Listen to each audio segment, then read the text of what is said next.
Welcome to Royal Secrets.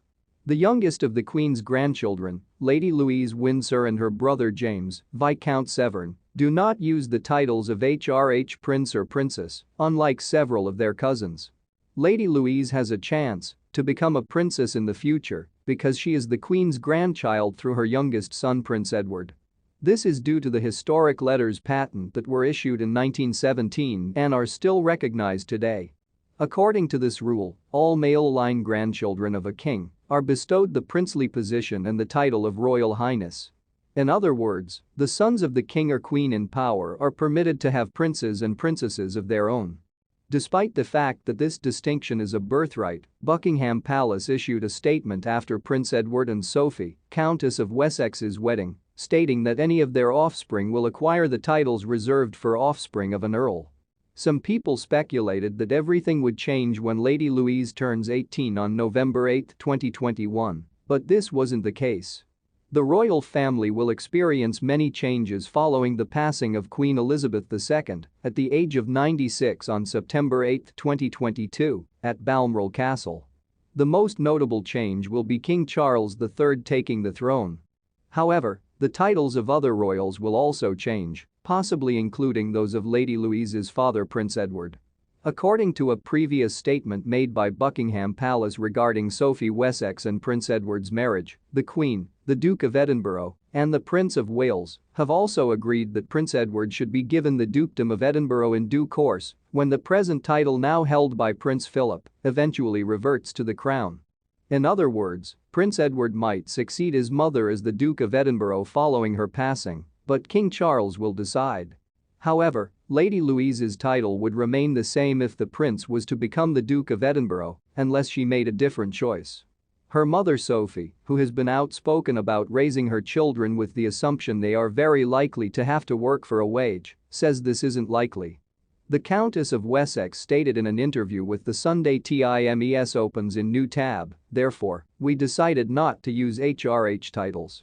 They have them and can choose to utilize them starting at age 18, but I don't think that will happen." Lady Louise is a lot more fortunate than her relatives, as the Countess Sophie has already noted, because she has the freedom to choose.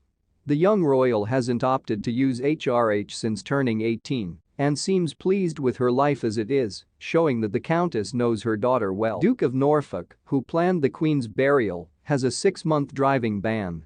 In court, the peer asserted that he required his license in order to plan the approaching coronation of the king.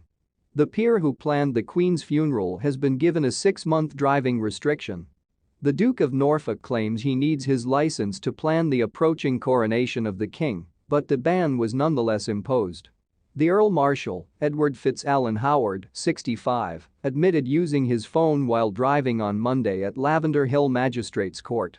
According to prosecutor Jonathan Bryan, the Duke was stopped by police on April 7 after driving his BMW through a red light in Battersea, southwest London. The Duke is in charge of organizing the state opening of Parliament. According to prosecutor Jonathan Bryan, the Duke was stopped by police on April 7 after driving his BMW through a red light in Battersea, southwest London. The Duke is in charge of organizing the state opening of Parliament. The Duke admitted to authorities that he had not been aware of going through the red light, but accepted this was because he was using his cell phone to talk to his wife, according to Mr. Bryan's testimony to the magistrates. The Duke had already accrued 9 penalty points from 2 prior speeding infractions in 2019, the court heard, meaning an additional 6 points would result in a disqualification. His Grace needs to be able to manage what is a major event, she concluded. He needs to visit all of the UK's jurisdictions, select locations, meet with people, and persuade them to participate in what promises to be an extraordinary spectacle. It is a really strange set of circumstances at a really significant time in the history of this country, with the one individual who was in charge of not only the funeral last week, but also the coronation of King Charles III, the attorney continued. At this point, this one man is in charge of this enormous effort. But a magistrates' court panel, presided over by Judith Way, gave him 6 points on his license and a 6-month driving suspension. We acknowledge that the defendant's position in society, particularly in respect to the king's coronation, makes this a special situation, according to Ms. Way. Although we believe that inconvenience may be created, we do not believe that it constitutes an unusual hardship. The Duke was also hit with an £800 fine and another £400 in costs. Last Monday, 2,000 people, including world leaders and foreign royals, gathered inside Westminster Abbey in London for the nation's longest reigning monarch's final farewell. According to official viewing statistics, they were joined by an estimated million spectators who gathered to central London's streets to watch the funeral procession, in addition to another 29 million who watched on television. Earlier, the Duke of Norfolk said that planning the funeral was both humbling and terrifying.